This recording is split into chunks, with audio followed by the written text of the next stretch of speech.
لا إله إلا الله محمد رسول. Bismillahirrahmanirrahim. Assalamualaikum warahmatullahi wabarakatuh. Alhamdulillahilladzi allafa baina qulubina fa asbahna bi ni'mati ikhwana. Asyhadu an la ilaha illallah wahdahu la syarika lah.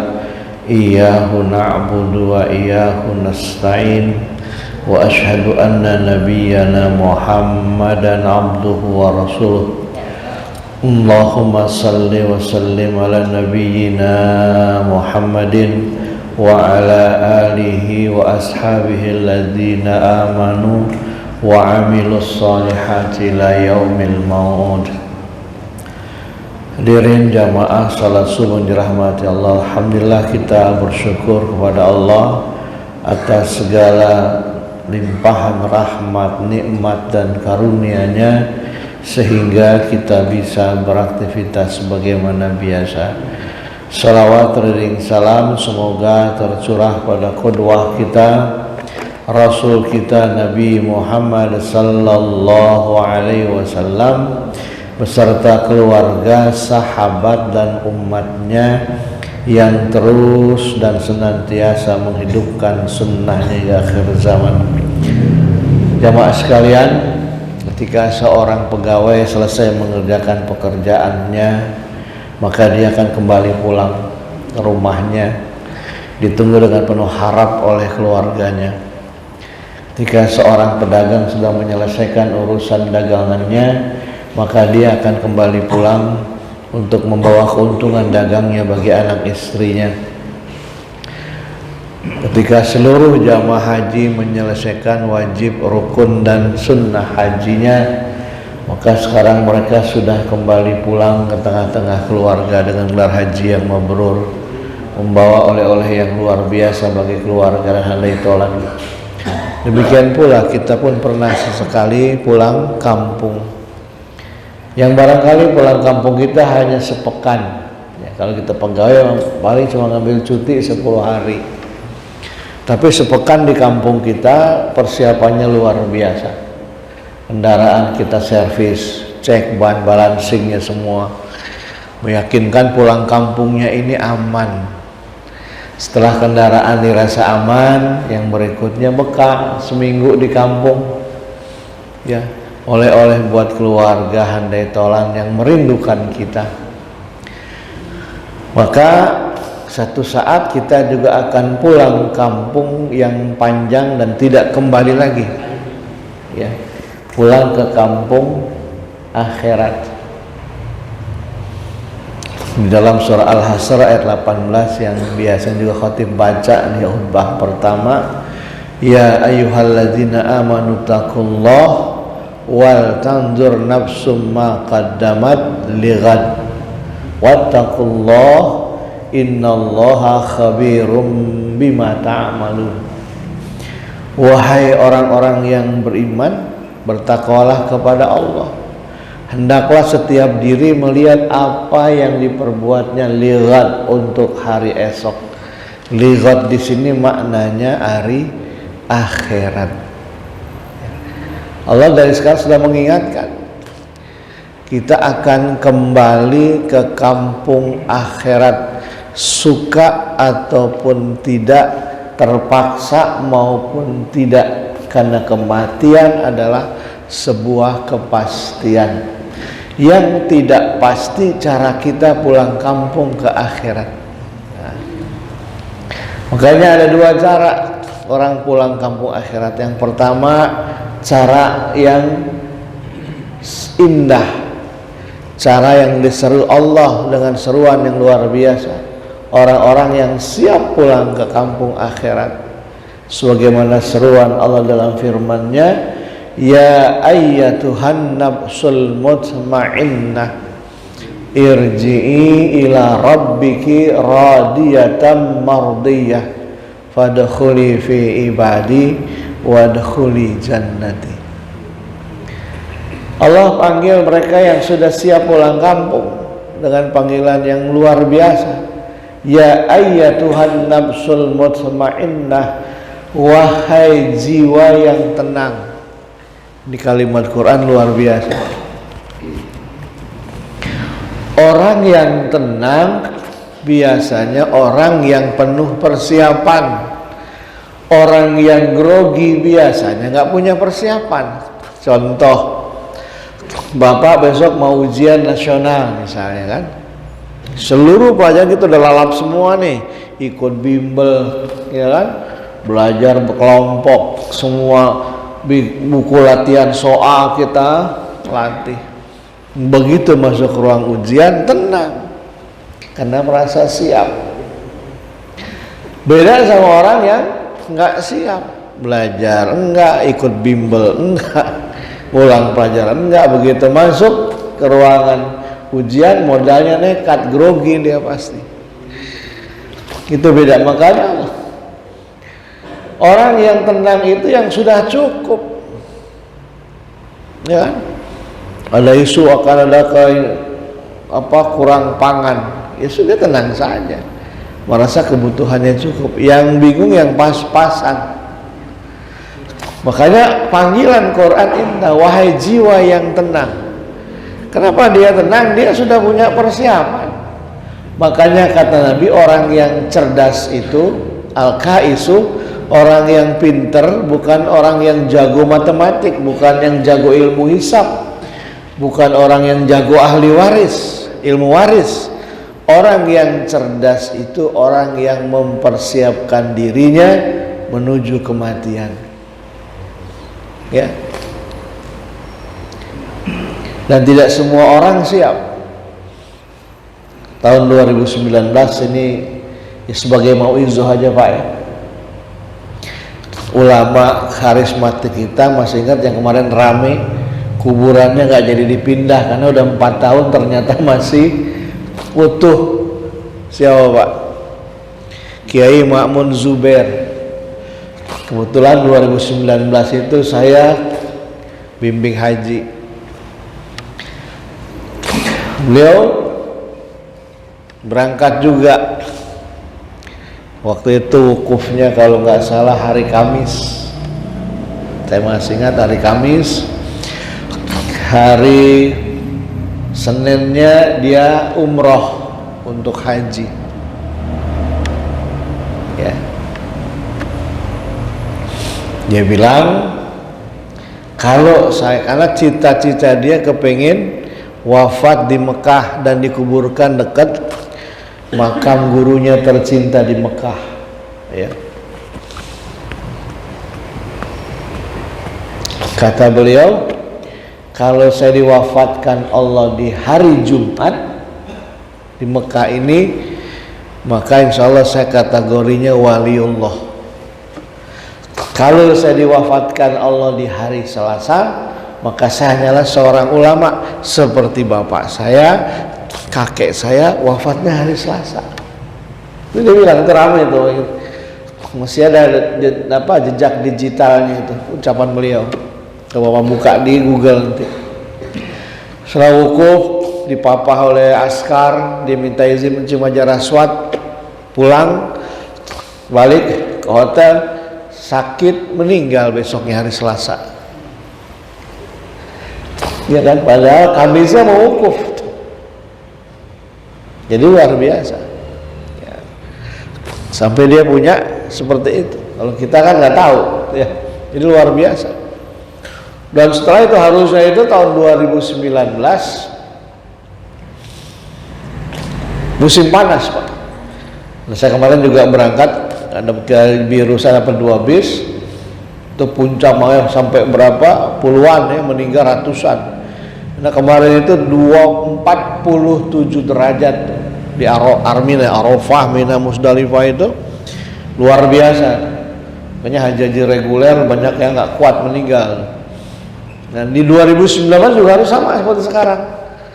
Tapi setelah hari Selasa beliau almarhum wafat, Rabu, Kamis itu kota Mekah kayak di Bogor Pak cuacanya. Ya, kalau Bapak yang haji 2019 ingat tuh, sejuk.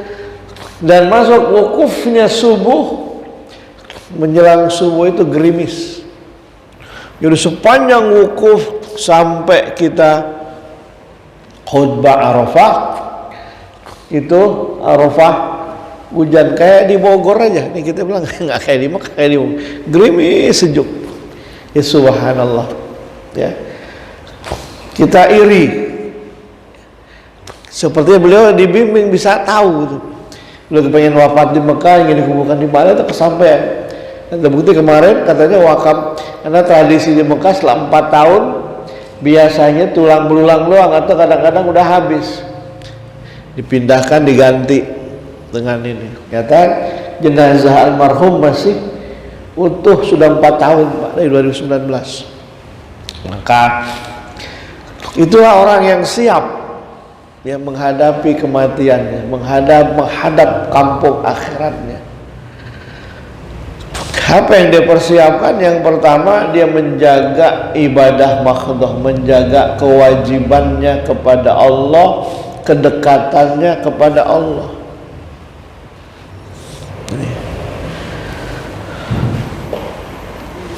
Di dalam surah Fussilat Hamim Sajadah 30 menyatakan, orang-orang yang menjaga kedekatannya kepada Allah dengan istiqomah dapat garansi dari Quran. Innal ladzina qalu rabbuna Allah tsumma istaqamu tatanazzalu alaihimul malaikatu alla takhafu wa la tahzanu wa basyiru bil jannati allati kuntum tu'adun. Sesungguhnya orang-orang yang berkata Tuhan kami adalah Allah, dia beriman dengan luar biasa, summastaqamu, kemudian mereka istiqomah. Istiqomah dalam keimanannya, istiqomah dalam beribadah, 5 waktunya tidak ditinggal, sholat berjamaah. Ya. Nah, orang-orang macam ini kata Quran tatanazzalu alaihimul malaikah, malaikat nanti akan mendatanginya, turun kepadanya, mendampinginya, lalu berkata kepadanya, alla takhafu wa la tahzanu, jangan kalian takut, jangan kalian sedih, wa basyiru bil jannati allati kuntum tu'adun, dan kita diberikan berita gembira tentang sorga yang Allah janjikan. Ibarat bapak mau healing, rekreasi ke luar negeri, ya kita udah bayar ininya, apa, IO-nya, janjian nanti sampai di bandara sana udah ditunggu Pak, udah disambut.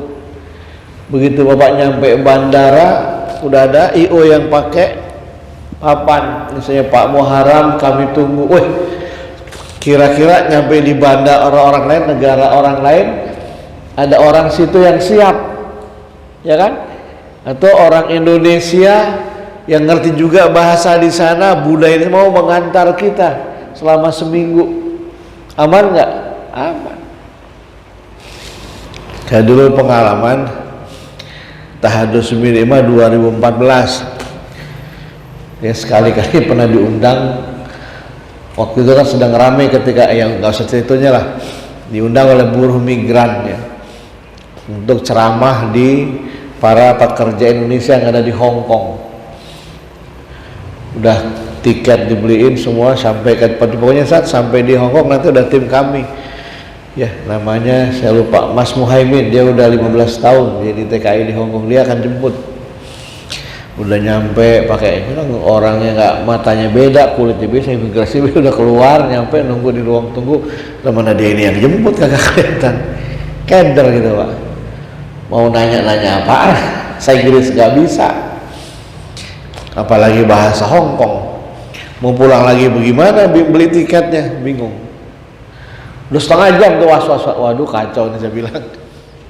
Baru menit ke-40 datang tuh orang, muka-muka Indonesia tergopoh-gopoh, udah ada harapan, kayaknya ini Muhaimin kali ini. Ustaz Muharram, iya saya Muhaimin. Wah, alhamdulillah, Itu kayak orang di padang pasir kesiram air yang dingin, Pak. Waduh, sejuk tuh. Pak, gimana janjinya udah hampir setengah jam lebih? Ya, maaf, ada kecelakaan. Saya habis ini dulu dipanggil polisi baru sekarang. Bayangkan, kita di negeri orang begitu keadaan kita bingung, nanti pulang ke negeri akhirat. Kalau nggak ada yang mengguidance gimana coba? Bingung. Nah, orang-orang yang istiqomah nanti ada tour leadernya. Siapa? Malaikat. Tatanazzalu alaihimul malaika alla takhafu wa la tahzanu, bahkan dalam ayat yang lain dia akan diperlihatkan nanti tentang amal-amal yang akan dia terima di sorga nanti. Hanya pernah ada cerita seorang sahabat yang bikin geger di Madinah. Namanya Sa'ban. Sa'ban ini punya kebiasaan kalau sholat selalu di saf kanan paling pojok. Pokoknya tiap Nabi datang dia udah ada di pojok kanan. Sebelum subuh dia udah nyampe. Si Sa'ban ini berpikir dia waktu menjelang subuh waktu yang nikmat, waktu yang mustajab. Dia nggak kepengen mengganggu, nggak pengen diganggu gitu. Jadi dia ambil pojok kanan, kan enak di pojok kanan nggak ada orang warawiri. Kalau di tengah kan orang warawiri, ntar orang selaman, orang ajak ngobrol. Maka dia selalu begitu nyampe ke pojok kanan. Dan Nabi hafal betul. Nah, tiap kali Nabi datang masuk masjid sudah ada Sa'ban di pojok kanan. Nah, satu hari Nabi masuk lihat Sa'ban nggak ada. Nah, kemana sih Sa'ban? Sampai azan, sampai seluruh sahabat sudah selesai qobliyah subuh. Ya Rasul, qomat, kata sahabat, jangan dulu, sebentar. Itulah satu-satunya sahabat yang bisa menunda salat subuh, itu Sa'ban. Sabar, tunggu sebentar. Mungkin Sa'ban terlambat, masih di jalan. Tunggu menit ke menit belum juga datang. Nah, pada waktu subuh habis ya sudah qomat, kata Nabi. Nabi masih berharap Sa'ban itu masbuk. Usai dari sholat subuhnya, zikir, doanya, Nabi lihat tetap Sa'ban itu nggak ada. Kalau Nabi bertanya, ada yang tahu nggak kenapa Sa'ban subuh ini nggak ada dengan kita? Ya. Itu ciri pemimpin begitu. Dia apal karakter makmumnya satu-satu. Sa'ban nggak ada dicari. Ya harusnya begitu tuh. Ya. Imam DKM kenal sama jamaahnya. Bapak ini kemana nih? Yang repot kalau pengurusnya nggak pernah ke masjid tuh. Gimana mau ngapalin jamaah orang dia jarang ke masjid? Ya ini. Jadi Nabi lihat Sa'ban nggak ada. Ada yang tahu kenapa Sa'ban nggak tahu ya Rasul? Ada yang tahu rumahnya? Sahabat angkat tangan. Saya pernah ya Rasul silaturahim ke rumah Sa'ban, jauh. 2 jam jalan kaki baru nyampe. Kalau 2 jam jalan kaki udah lewatin Parung kali Pak ya. Dari sini sampai kemana? Parung lewat dikit kali ya. Sampai rumah sakit, rumah sehat kali ya. Rumah sehat terpadu kali ya. Bisa antar kata Nabi. Bisa ya Rasul. Yuk kita ke rumah Sa'ban. Ada apa dengan Sa'ban? Biasanya selalu di pojokan. Berangkatlah Nabi didampingi sahabat yang tahu rumah Sa'ban. Singkatnya jalan udah 2 jam masuk ke kampungnya Sa'ban. 2 jam jalan kaki masuk. Kita masuk di gang kampungnya. Ada yang ngabarin ya Rasul, Sa'ban wafat semalam. Ya udah antar ke rumahnya. Diantar ke rumahnya. Kata istrinya, iya wafat, nggak sakit lagi ya Rasul habis sholat isya. Cuma ada yang aneh menjelang wafatnya, ada 3 kalimat yang bikin kami nggak ngerti. Apa ucapannya? Singkat, andaikan jauh, andaikan jauh, andaikan baru, andaikan baru, andaikan semuanya, senyum meninggal. Nah rupanya ketika istrinya lagi cerita, Jibril mengilustrasikan peristiwa Sa'ban menghadapi sakaratil maut. Jadi orang yang beriman menjelang kematiannya udah digambarkan tuh, dia mau masuk ke negeri akhirat, ngapain di sana? Kata Nabi, berbahagialah engkau, itulah penyesalan Sa'ban atas kebaikannya. Yang pertama, andaikan jauh. Sa'ban melihat tiap kali dia berangkat sholat subuh dari rumahnya menuju masjid, itu langkah kaki kanan terangkat derajat, langkah kaki kiri terampuni dosa. Nyesel Sa'ban, rumahnya cuma 2 jam jalan kaki. Andaikan jauh.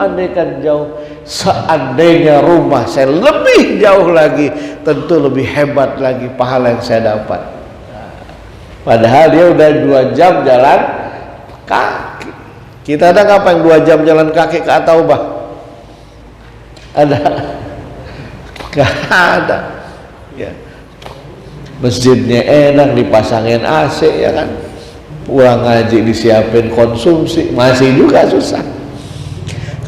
Di zaman Nabi Sa'ban gak dapet tuh nasi kuning ya. Tapi subuhnya 2 jam. Sa'ban menyesal gitu. Allah perlihatkan pahala dia, itu belum salat subuhnya, baru jalan dari rumah ke masjid, pahalanya luar biasa. Sa'ban seandai kata rumah saya lebih jauh lagi, tentu lebih hebat lagi pahala yang saya dapat. Nah ini, makanya jamaah sekalian, nggak apa-apa kalau sekali-kali sendal kita hilang, sepatu kita hilang di masjid, nggak usah marah, bersyukur, tandanya kita ahli masjid. Yang sedih rumah dekat masjid, sendalnya, sepatunya nggak pernah kelihatan di teras masjid. Nah, itu yang sedih. Jadi jangan sedih, jangan marah kalau sendal kita, sepatu kita sekali-kali hilang di teras masjid. Gak apa-apa. Tandanya ahli masjid. Yang kita sedihkan rumah dekat masjid, sendalnya, sepatunya nggak pernah kelihatan di teras masjid. Itu kalimat Sa'ban yang pertama, andaikan jauh. Yang kedua, andaikan baru. Kata Nabi ini, Jibril menceritakan bagaimana dia pernah satu hari bersedekah jaket yang lusuh. Kan Mekah Madinah cuma 2 musim Pak, rihlatas syita wasaif. Mekah cuma ada 2 musim, musim panas, musim dingin. Musim panas kayak haji kemarin itu belum maksimal, maksimalnya bisa di atas 50 derajat. Kemarin saya baru ngalamin 47. Itu nikmatnya udah luar biasa. Apalagi kalau sampai 52. Tuh, saya pernah ngalamin 52 derajat bulan Ramadan. Luar biasa. Kalau musim dingin bisa di bawah 10 derajat. Kebayang Pak. Kita AC 16 aja udah dingin kan? Di bawah 10 derajat. Saya ngalamin di umroh 9 derajat di Madinah. Masya Allah, luar biasa dinginnya. Saat itu sedang musim dingin. Sa'ban lihat di teras masjid ada musafir yang menggigil kedinginan. Sementara nanti setelah dia sholat, dia akan meneruskan perjalanannya. Ya Allah, ini musafir kalau sampai jalan nggak pakai jaket, kasihan. Spontan dia bawa jaket yang nggak baru, jaket yang lusuh, tapi masih menghangatkan, dihadiahkan kepada musafir untuk bisa terus berjalan menuju tujuannya. Musafir ini berterima kasih luar biasa, dan ternyata dia adalah orang yang soleh. Allah mengganjarkan dengan pahala yang luar biasa atas kebaikan Sa'ban, memberikan jaket yang lusuh kepada musafir yang soleh.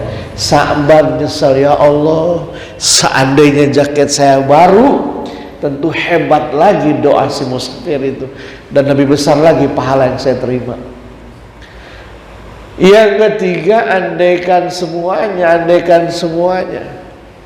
Sa'ban lagi ngeteh di teras rumahnya. Bahkan tahu kalau roti Arab kan gede-gede begitu ya. Gitu. Lagi ngeteh sambil makan roti. Belum sempat dimakan, baru dia menikmati tehnya, seorang pengemis lewat dengan suara menghibah, kasihan Tuhan, dari semalam saya belum makan. Karena roti cuma 1, dia belah 2, menggede rotinya. Ya udah, kita makan separuh-separuh aja. Terima kasih Tuhan, luar biasa. Ternyata ini pengemis yang ahli ibadah juga, Allah ganjarkan dengan pahala yang besar atas kebaikan Sa'ban yang telah menyelamatkan seorang pengemis yang ahli ibadah dari mati kelaparan.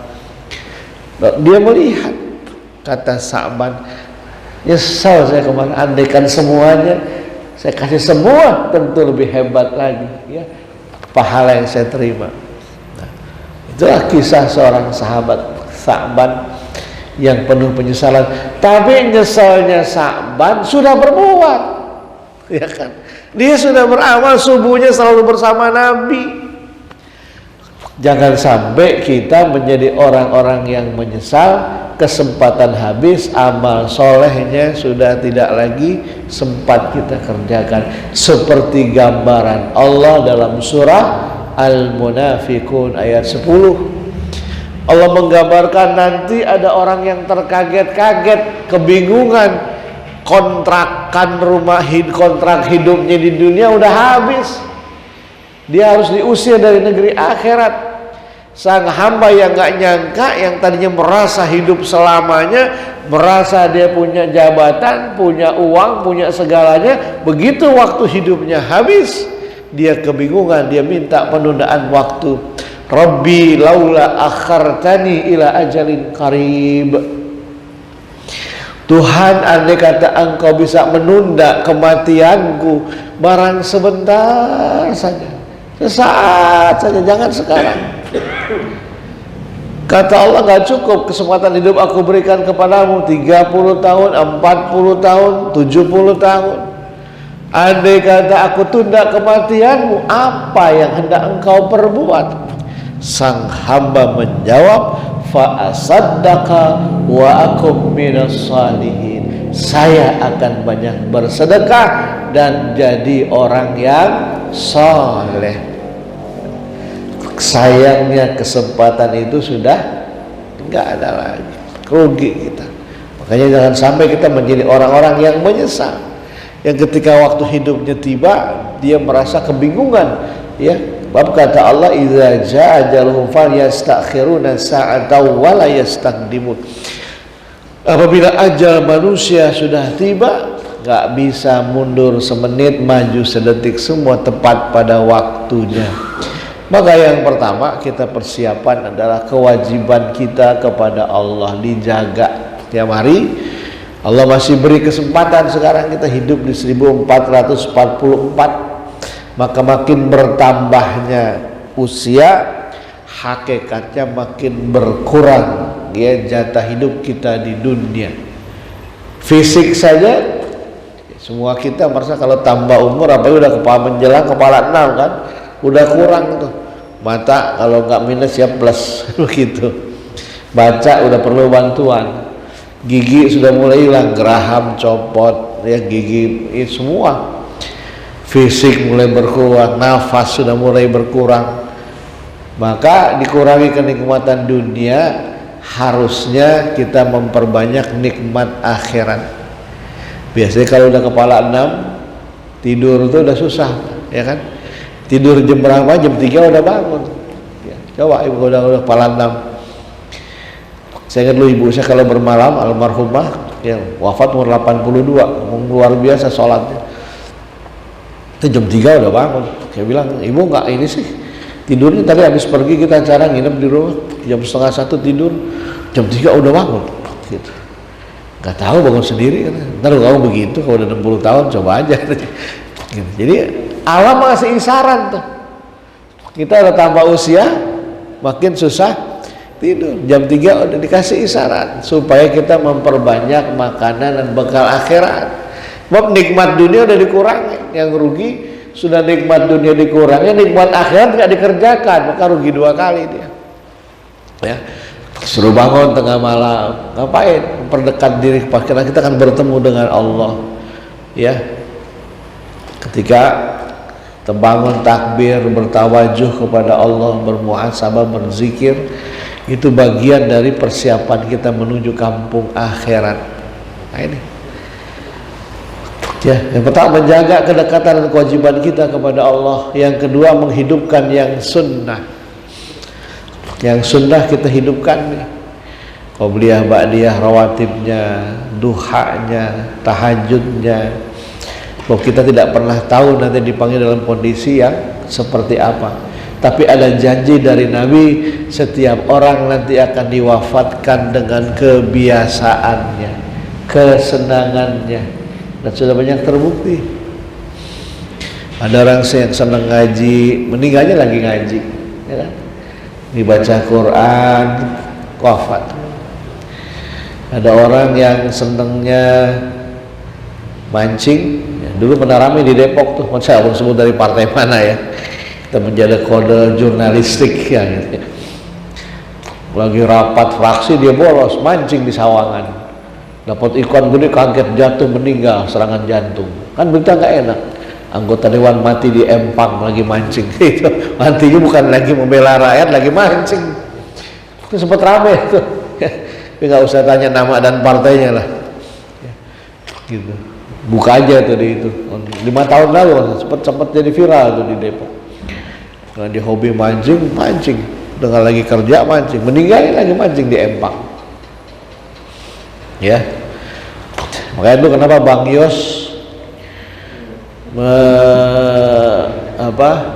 mengganti Keramat Tunggak jadi Islamic Center. Kan tempat maksiat, banyak orang-orang tua yang pada kesana kan, usia 65 masih aja main Keramat Tunggak, merasa muda, minum Viagra, kebanyakan jantungnya copot, mati di atas perempuan yang bukan istrinya. Makanya bagus Bang Yos itu akhir jabatannya dekat dengan ulama kan, dengar bisikan ulama Jakarta.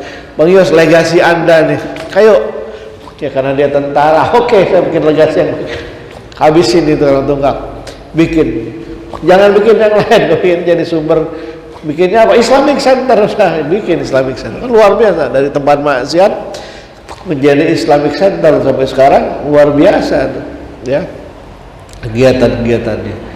Nah, jadi jangan sampai kita akhir hidup kita akhir yang su'ul khatimah. Saya dulu tinggal di, masih ingat karena 3 minggu khutbah di Cikini, ingat dulu, seberang dari rumah Raden Saleh 2, kampung saya di belakang, saya di kampung di pinggir kali rumah keluarga. Depan itu kan Raden Saleh 1 tuh yang high classnya, kalau saya di belakang Raden Saleh 2 di kampung. Itu di depan masjid ada 2, sekarang menjadi rumah sakit jantung. Dulunya punya orang kaya dari Banjarmasin, Haji Asnawi namanya, yang baik boleh disebut gitu ya. Dia umur 70-an, duda, istrinya udah meninggal, tinggal bersama anak perempuan yang belum menikah. Biasaan Haji Asnawi ini selalu sholat berjamaah karena rumahnya di depan Masjid Al-Makmur, dekat rumah sakit Cikini.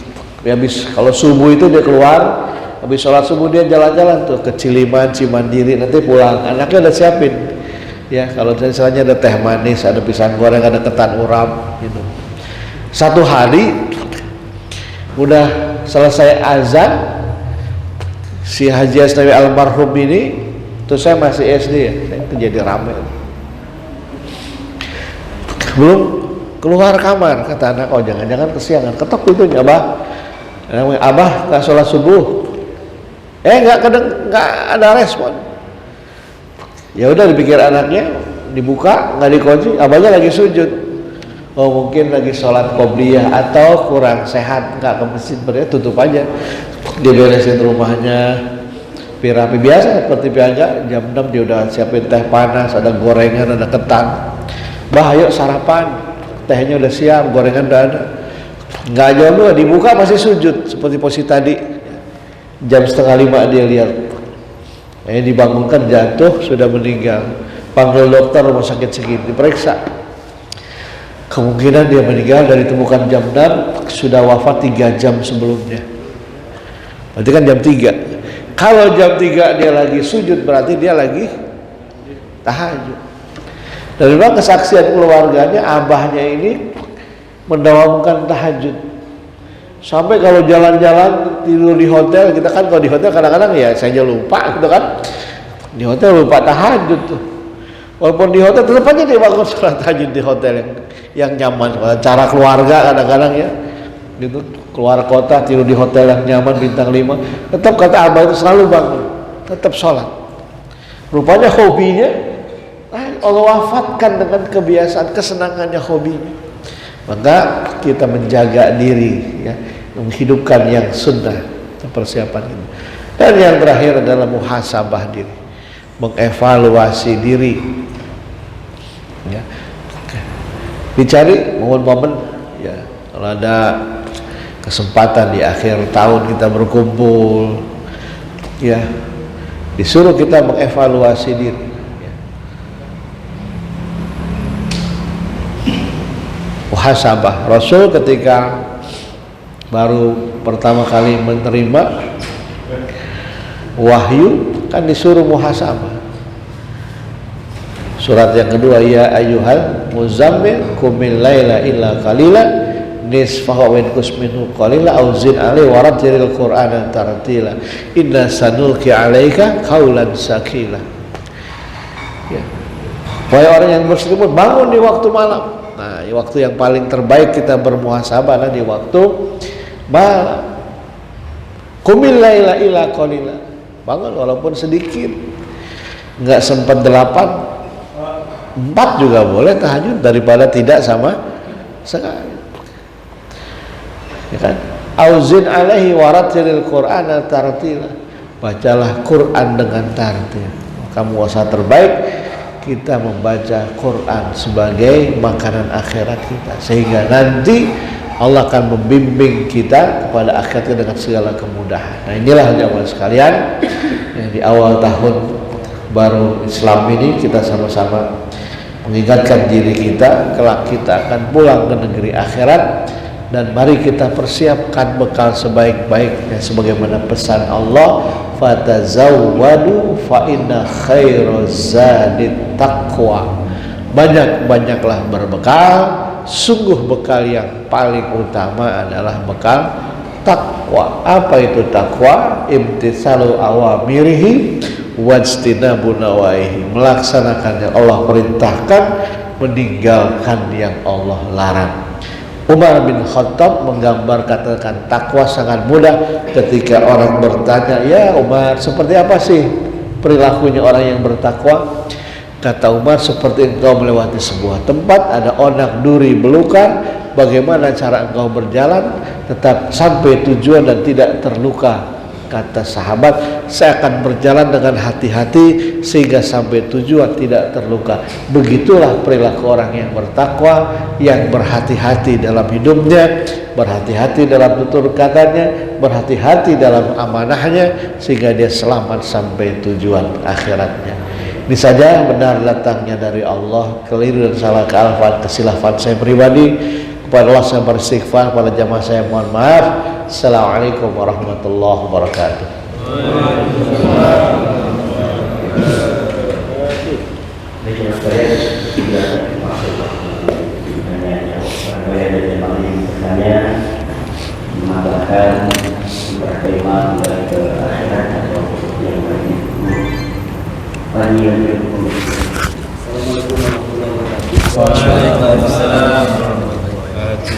Ustaz, terkait dengan orang yang meninggal karena pada kebiasaannya Ustaz, kita kan tahu pada saat kita mungkin belum bertaubat Ustaz, apakah yang dikatakan oleh hadis Rasulullah itu bahwa apabila dia sudah bertobat, dia mengikuti kebiasaan baiknya, meninggal karena itu, atau sebelumnya Ustaz, seperti Ustaz, karena mungkin banyak juga orang yang memang di usia-usia setelah 40-an, 50 baru dia bertobat.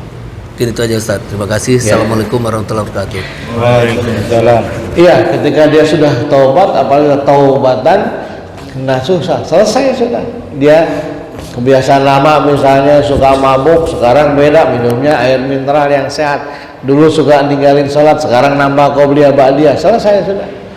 Jadi kalau sudah taubatan nasuh, lalu sudah Allah delete insyaallah, ya.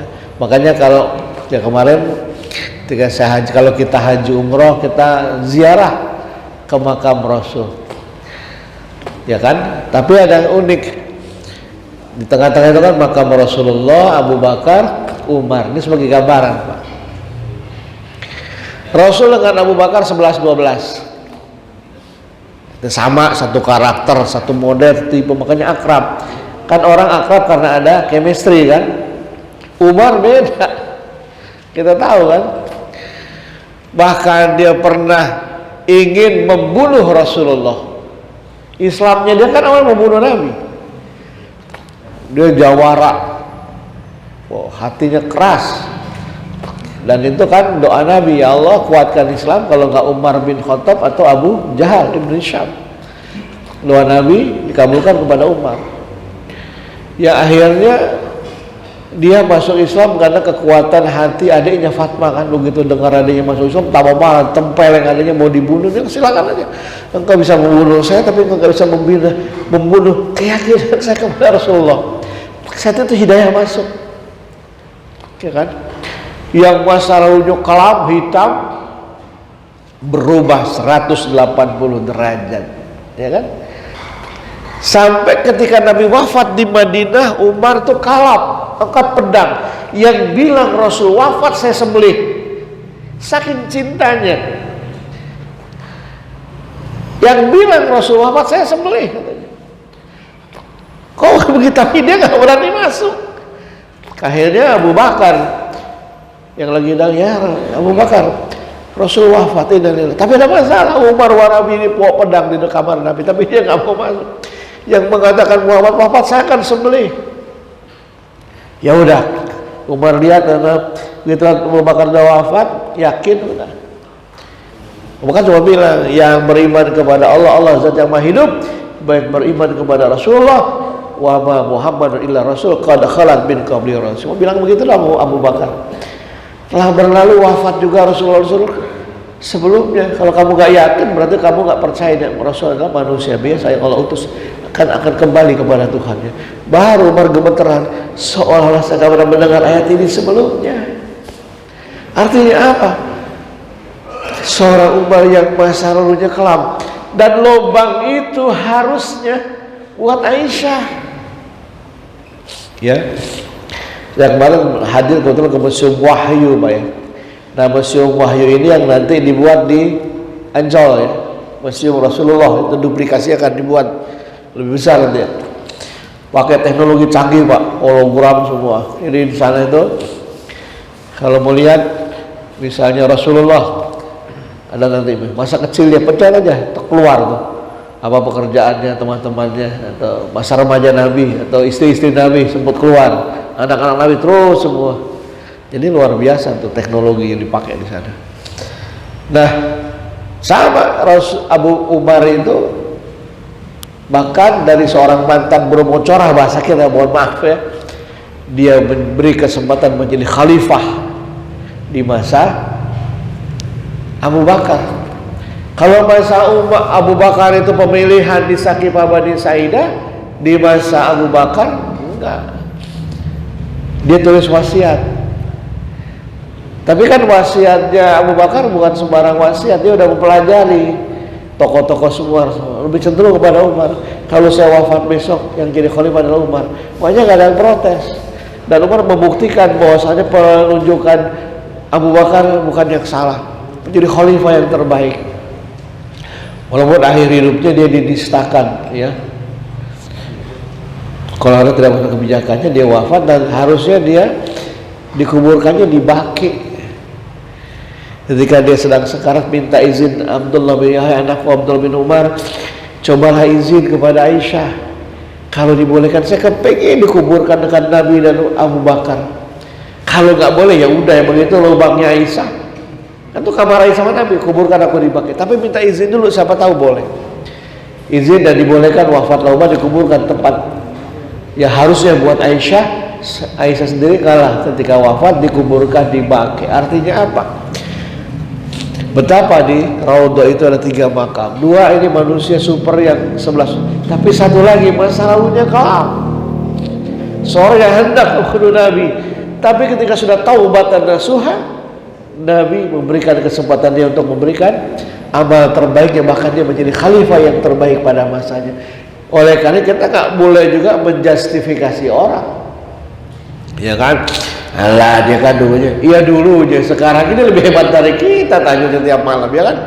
Alah dia kan dulunya begitu, dulunya, sekarangnya dia di masjid terus. Lah itu sekarang nggak pernah ke masjid. ngobrol di teras semuanya begitu azan pergi kan begitu. Jadi nggak boleh kita menjustifikasi orang lain. Demikian pula ya Allah beri kesempatan kepada siapapun untuk memperbaiki diri. Maka ketika sudah taubatan nasuha, insya Allah sudah selesai masalah dia, tinggal terus menjaga amal soleh dan kebaikan yang dia perbuat. Itu Pak Haji.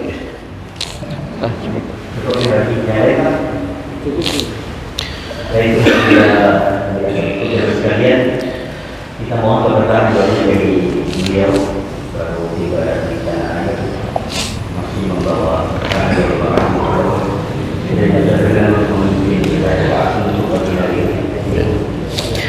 Mari kita berdoa, kita baca ummul kitab surat Al-Fatihah.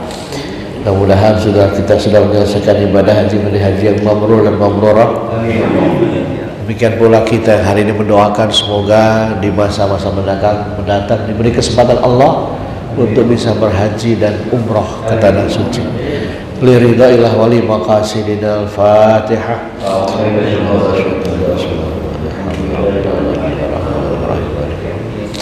Ya na'udhu wa ya astagfirullah Shiratal ladzina an'amta 'alaihim ghairil maghdubi 'alaihim waladdallin.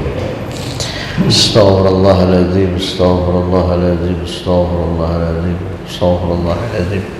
Falakal hamdu ya ma'bud. Allahumma salli wa sallim ala sayyidina Muhammadin fil awalina wal akhirin wa sallim wa radiyallahu ta'ala kulli sayyidina ashabi rasulillah ajma'in. Bismillahirrahmanirrahim. Alhamdulillah rabbil alamin hamdan hamdan حمدا يعافي نعمه ويكافئ مسجدا يا ربنا لك الحمد ولك الشكر كما ينبغي لجلال وجهك الكريم ولعظيم سلطانك. اللهم إنا نسألك سلامة في الدين وعافية في الجسد وزيادة في العلم وبركة في رزقي وتوبة قبل الموت ورحمة عند الموت ومغفرة بعد الموت. اللهم هون علينا في سكرة الموت والنجاة من النار والعفو عند الحساب. اللهم افتح علينا أبواب الخير وأبواب البركة وأبواب النعمة وأبواب السلامة وأبواب الرزق وأبواب العافية وأبواب المغفرة وأبواب الجنة. ربنا هب لنا من أزواجنا وذرياتنا قرة أعين واجعلنا للمتقين إماما. ربنا آتنا في الدنيا حسنة وفي الآخرة حسنة وقنا عذاب النار وادخلنا الجنة مع الأبرار يا عزيز يا غفار يا رب العالمين. وصلى الله على سيدنا محمد النبي الأمي وسلم والحمد لله رب العالمين.